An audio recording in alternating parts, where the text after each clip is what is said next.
4장 4절 5절 말씀을 가지고 때가 참에라는 제목의 말씀을 나누고자 합니다.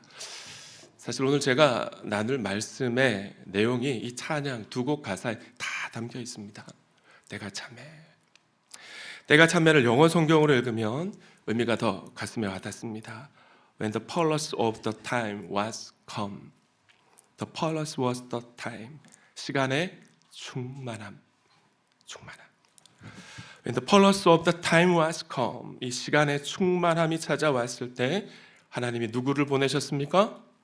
그의 아들을 보내셨습니다. 여기서 그 시간이란 카이로스의 시간을 의미합니다. 고대 헬라 사람들은 시간을 크로노스의 시간과 카이로스의 시간으로 구분했는데요.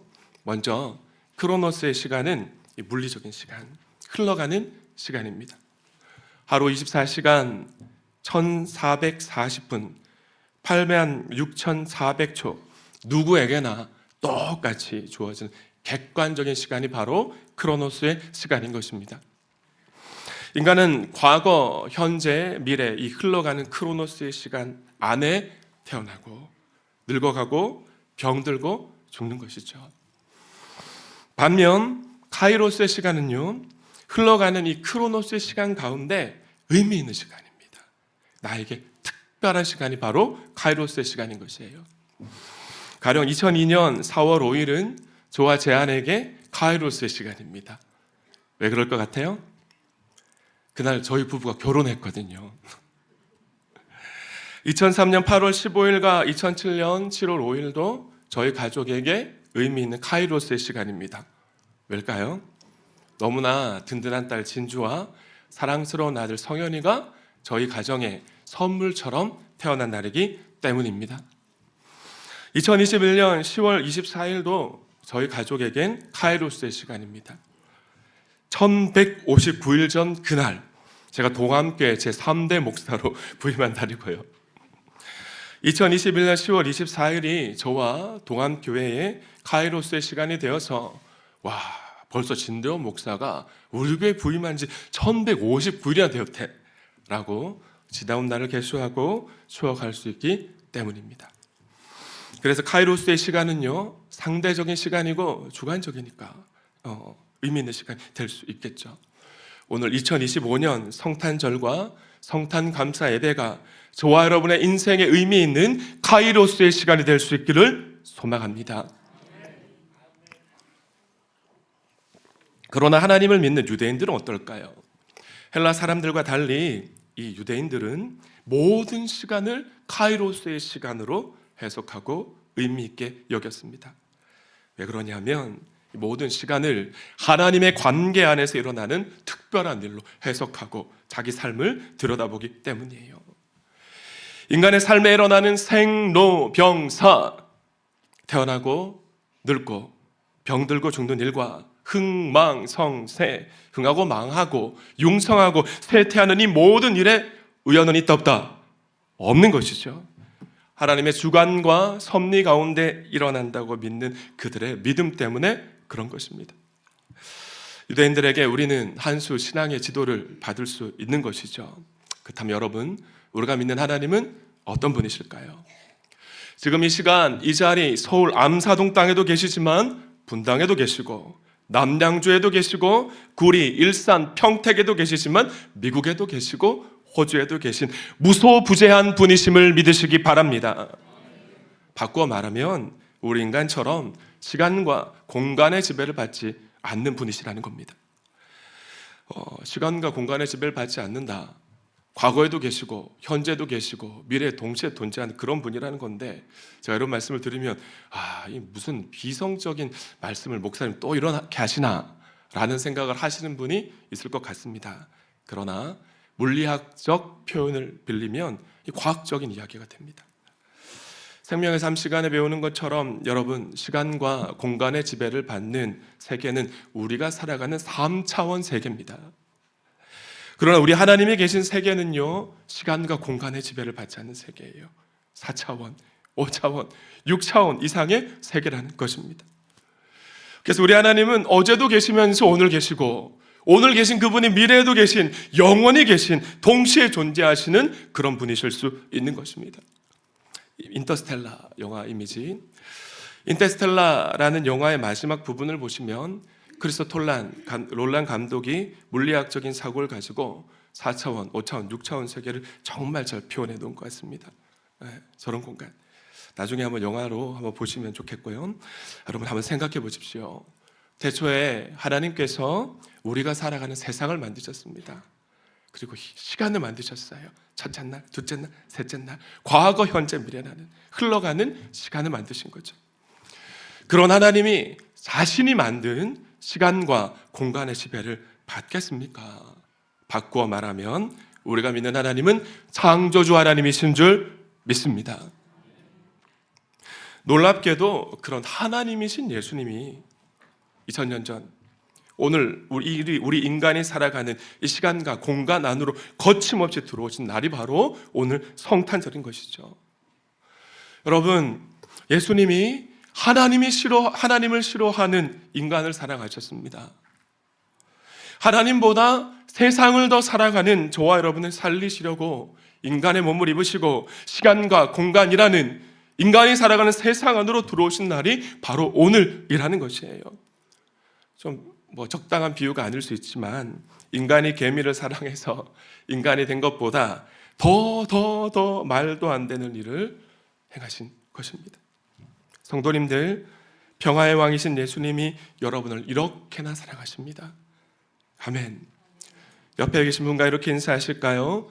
예수님의 사랑과 평화가 당신의 삶에 가득하길 축복합니다. 시작.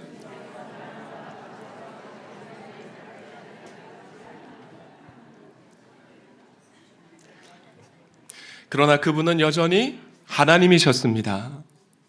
인간의 몸을 입고 이 땅에 태어나셨고 인간과 더불어 살아가셨지만 그분은 여전히 누구시다? 하나님이셨습니다. 하나님이신 그분은 여전히 시간과 공간의 지배를 받지 않으실 수 있지만 여자의 몸으로 태어나시는 성부 하나님의 뜻에 끝까지 순복하셔서 인간으로 살아가셨던 것입니다. 오늘 우리가 읽은 말씀은 때가 참에로 시작을 하는데요. 하나님이 그의 아들 예수를 이 땅에 보냈다라고 말씀하잖아요. 생명의 삶 3주차에 배웠던 내용을 복습하고 안 하신 분을 예습하면 이 때가 찼다라는 말씀에 담긴 의미는요, 삼겹살을 맛있게 구워 먹는 방법과 같습니다. 또 개펄에 놓인 배가 바닷물이 조금씩 들어와서 두둥실 떠오르는 모습과 같은 것이에요. 여러분, 삼겹살 맛있게 구워 먹으려면 어떻게 하면 되나요? 기다려야 되죠. 뭘 기다려야 되나요? 네, 맞습니다. 고기 굽는 불판이 완전히 뜨겁게 달아오를 때까지 기다렸다가 고기를 올려놓고 구워야 맛있답니다. 그래야 고기의 겉표면이 빨리 익어서 이 막을 형성하고요. 그렇게 형성된 막이 고기 밖으로 이 맛있는 고기 육즙이 빠져나가지 않을 수 있도록 막아주니까 맛있는 바베큐가 되는 것이죠. 하지만 먹어도 배고픈 우리 중딩, 고딩들은 어떨까요? 또 성격이 급한 저와 같은 사람은 고기 불판이 뜨겁게 달아오기 전에 고기를 올려놓고 또 잘 못 기다리니까 허겁지겁 막 먹잖아요. 네, 그러다가 배탈이 나기도 합니다. 삼겹살을 맛있게 먹으려면 고기 불판이 뜨겁게 달아오를 때까지, 때가 찰 때까지 어떻게 해야 됩니까? 기다려야 된다. 삼겹살 불판 온도와는 좋게 비교할 수 없지만 때가 참에 하나님의 때가 되었을 때 하나님께서 그의 아들 예수 그리스도를 이 땅에 보내신 것입니다. 할렐루야. 여러분, 구약 성경의 마지막 책은 무슨 책입니까? 말라기서잖아요. 말라기서의 저작 연도는 기원전 400년경입니다. 하나님은 말라기라는 예언자에게 찾아오셔서 하나님의 뜻을 주시고 그 하나님의 뜻을 이스라엘 백성들에게 전달토록 하셨습니다. 그리고는 침묵하신 거예요.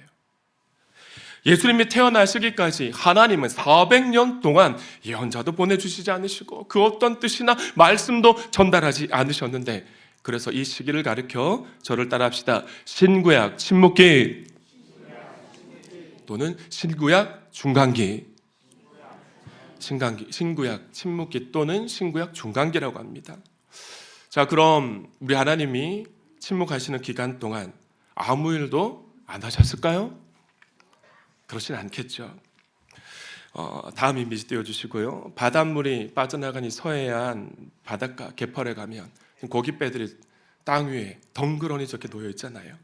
근데 밀물의 시간에 물이 다시 바다에 조금씩 들어오고 가득 차면 어떻게 되나요? 배가 물에 두둥실 뜨지요. 그것처럼 하나님은 신구약 중간기 400년 시간 동안 예수님을 보내실 때를 기다리면서 밀물의 시간을 준비하셨다는 사실입니다. 복음이 가장 효과적으로 전해질 수 있는 모든 환경을 하나하나 조성하시고 때가 참에 그의 아들 예수 그리스도를 이 땅에 보내신 것입니다. 할렐루야. 자, 그럼 첫째, 하나님은 신구약 중간기 400년 동안 세계에 회당을 설립하셨습니다. 배경에 대해 말씀드리면 기원전 722년경 북이스라엘 왕국이 아시리아 제국의 침공을 받아서 멸망했습니다. 지난주 제가 말씀을 드렸죠. 이후 남유다 왕국이 조금 버티긴 했습니다만은 결국 기원전 586년에 바벨론 제국의 침공을 받아서 문을 닫고 맙니다. 그런데 중요한 사실은 고대 나라에서 전쟁에 이긴 나라가 패전국에게 가혹한 행위를 하죠. 패전국의 왕족과 귀족과 백성들을 그냥 싹 다 포로로 끌고 가는 그런 모습들을 우리는 기억합니다. 우리나라도 명나라나 청나라가 침공해 왔을 때 전쟁에 패하고 수많은 사람이 명나라가 아니고 원나라죠. 포로로 끌려갔던 이 가슴 아픈 역사가 있잖아요. 이스라엘 백성들도 마찬가지였었습니다. 여기서 중요한 사실은 이스라엘 남자가 10명만 모이면 이 회당을 세웠다는 거예요. 회당. 뭘 세웠습니까? 회당. 산설고 물선 낯선 땅 이방 나라로 끌려간 이스라엘 사람들 마찬가지입니다. 그곳에도 회당을 만들었어요. 그래서 회당은 유대인들의 종교적, 문화적, 사회적 삶의 중심이 여전히 될 수 있었던 것입니다. 성경학자들은 예수님 당시 회당이 약 7,000개 정도 이스라엘 나라에 있었다고 추정하는데요. 예수님 당시 회당의 모습, 내부의 모습이 저러해요. 예수님 언제나 복음을 전하실 때 회당 안으로 들어가셔서 복음 사역을 감당하셨는데 그름이비지 중앙 왼편 하단판에 있는 강단에 서셨고요. 두루마리에 기록된 구약 성경 말씀을 가지고 유대인들에게 하나님 나라의 복음을 가르쳤습니다. 그런데 바울 사도도 마찬가지였던 거예요. 바울 사도가 소아시아와 유럽 전역을 옮겨 다니면서 복음을 전할 때마다 가장 먼저 예수님의 본을 쫓아 어디를 찾아갔을까요? 회당에 찾아간 겁니다. 그곳에서 하나님 나라의 복음을 전했지요. 그곳에 있는 디아스포라 유대인들이 감사하게도 복음을 잘 받아들이면 그곳을 베이스 캠프로 삼고 그곳으로부터 그들과 함께 힘차게 선교 사역을 감당했던 것입니다. 하나님은 기원전 722년 북이스라엘 왕국이 멸망한 순간부터 일하셨습니다. 아니 태초부터 계획하셨어요. 복음이 빠르게 전파될 수 있도록 포로로 끌려간 유대인 남자들이 10명만 모이면 유럽과 소아시아 전역에 회당을 세울 수 있도록 마음을 부어주시고 그렇게 선교 베이스 캠프를 미리 준비하셨다는 것입니다. 하나님은 예수님이라는 복음의 배가 두둥실 떠오를 수 있도록 물을 조금씩 차오르게 하셨던 것이에요. 두 번째, 하나님은 신구약 중간기 400년 시간 동안 세계 언어를 통일하셨습니다. 여러분, 로마 제국보다 앞서 세계를 제패한 이후에 헬레니즘 문화를 찬란하게 꽃피웠던 정복 군주가 있잖아요. 그 왕이 누굽니까? 맞습니다. 알렉산더 대왕입니다.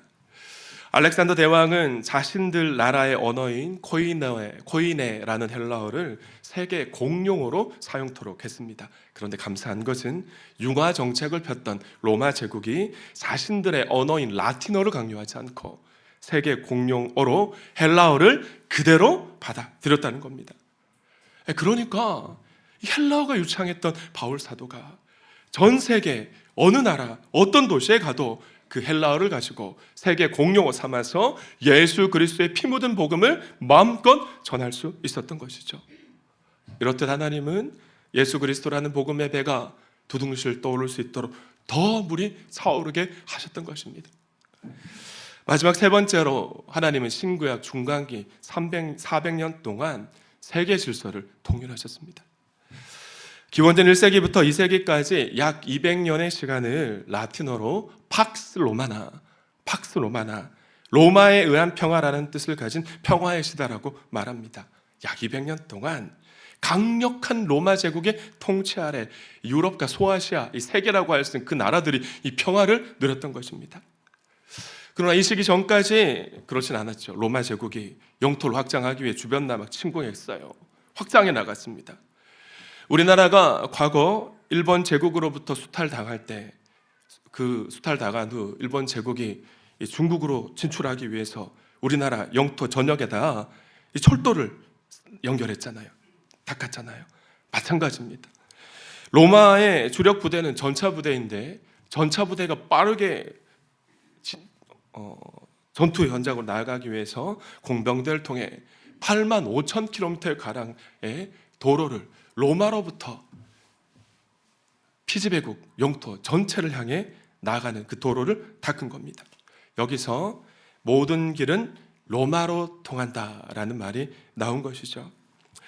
로마는 이렇듯 처음에는 군사적인 목적으로 로마 제국 전 영토에 고속도로를 만든 것입니다. 다음 이미지. 고대사에 저렇게 도로를 잘 만들었어요. 그런데 저렇게 잘 닦여진 도로를 통해서 누가 복음을 전했을까요? 바울 사도를 비롯한 신약 교회의 복음 전도자들이 빠르게 복음을 전하는 통로로 저 도로를 사용할 수 있었던 것입니다. 그리고 고대 사회에서 여행은 위험하기 그지없잖아요. 도적들이 출몰해서 막 목숨을 빼앗기도 하고 여러 가지 어려움을 주는데 곳곳에 로마 군대가 주둔해 있었습니다. 그래서 로마 시민권자였던 바울 사도가 로마 군대의 보호를 받으면서 안전하게 복음 사역을 감당할 수 있었던 것입니다. 자, 그런데 이 모든 일이 예수님이 오실 때를 준비하려고 하나님께서 신구약 중간기 400년 동안 행하신 일임을 믿으시기 바랍니다. 자, 그렇게 예수님이란 복음의 배가 두둥실 떠오를 수 있는 그 복음의 물이, 하나님의 시간의 물이 가득 차 올랐던 것이죠. 이제 설교를 정리하겠습니다. 다시 다른 말씀을 보실까요? 한 번 더 읽습니다. 시작.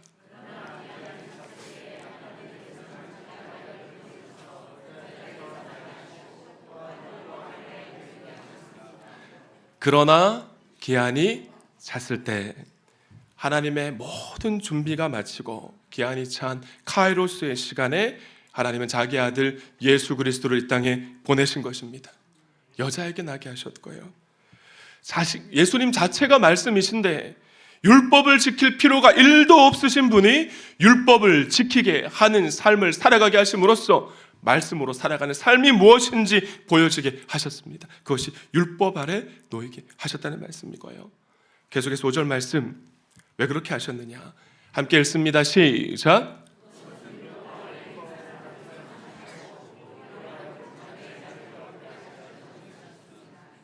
우리로 하여금 무슨 자격을 얻게 하시려고요?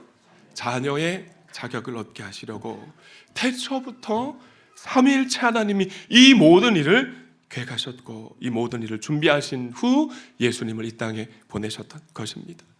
6절 말씀, 다시 6절 말씀 읽습니다. 시작.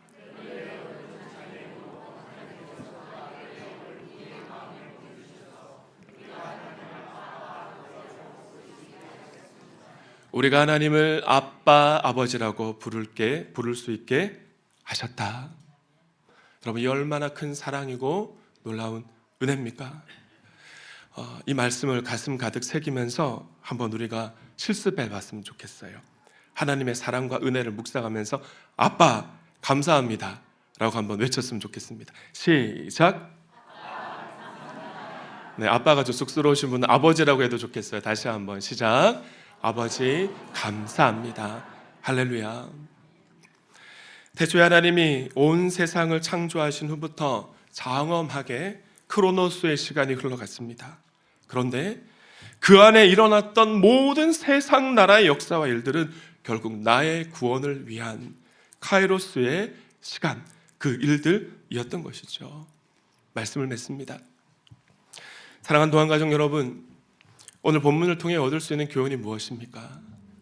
첫째, 지금 내 삶에 아무런 일이 일어나지 않는다고 해서 아무런 일이 없는 것은 아니다라는 것입니다. 바꿔 말하면 지금도 우리 주님이 저와 여러분을 위해 쉬지 않고 일하고 계신 것이에요. 여러분 아멘이십니까? 하나님은 여전히 진대원 목사를 위해 일하고 계시고요, 하나님은 여전히 여러분의 가정과 자녀와 일터와 목장을 위해 일하고 계신 줄 믿습니다. 이따금 내 인생 왜 이렇게 안 풀리나, 왜 이렇게 꼬일까, 하나님 도대체 뭐하고 계시나, 주무시나, 이런 생각을 하시는 분들이 있는데, 그런 생각 하실 수는 있지만 저도 해봤거든요. 그러니까 시간이 좀 지나갔을 때 하나님의 뜻이 제 삶 가운데 밝게 드러나니 하나님께 죄송해지더라고요. 하나님은 지금도 나와 나의 가정을 위해 쉬지 않고 일하고 계시는 분이심을 믿으시기 바랍니다. 두 번째, 반드시 카이로스의 시간은 옵니다. 찰스 스펄전 목사님이 이렇게 말했습니다. 우리가 하나님을 기다릴 가치가 있다. 왜냐하면 하나님은 우리를 유익하게 할 정시각에 도착하시기 때문이다. 그는 정시각보다 이르게 오시지도 않고 늦게 오시지도 않는다. 제가 지금까지 사역하면서 좀 안타까운 마음이 드는 것 하나가 이것입니다. 지금까지 믿음 안에 잘 버텨오신 분들이 한 걸음만, 또 한 걸음만 더 나가면 하나님의 카이로스의 시간이 오는데 그걸 못하고, 견디지 못하고 포기하시고 내려놓는 거예요. 대구 반야교회를 섬길 때 청년 리더들이 6개월만 섬기면 힘들다고 내려놓고, 그러면 담당 목회자들은 찾아다니면서 좀 섬겨달라고. 그 제자 훈련을 하면 제가 지체들, 청년들에게 호소를 했어요. 얘들아, 반드시 하나님의 밀물의 때는 온단다. 지금 포기하면 지금 눈앞에 있는데 그 수고의 열매를 다른 사람들이 다 타먹고 말 거야. 포기하지 말고 서로 함께 손을 잡고 서로의 짐을 지고 격려하면서 끝까지 한번 가보자. 성도님들, 일터에서, 가정에서, 목장에서, 연합교회에서 소망을 포기하지 마시기 바랍니다. 힘을 내십시오. 왜요? 반드시 하나님의 카이로스의 시간이 오기 때문에 그렇습니다. 옆에 계신 분에게 이렇게 인사하실까요? 하나님이 지금도 당신을 위해 일하고 계십니다. 시작. 또 다른 분에게 인사합시다. 아직 당신의 전성기는 오지 않았습니다. 시작. 우리가 그 믿음을 가지고 오늘 성탄절 보내고 한 해를 마감하고 새해를 맞이할 수 있기를 바랍니다. 하나님께 영광의 박수 올려드립니다.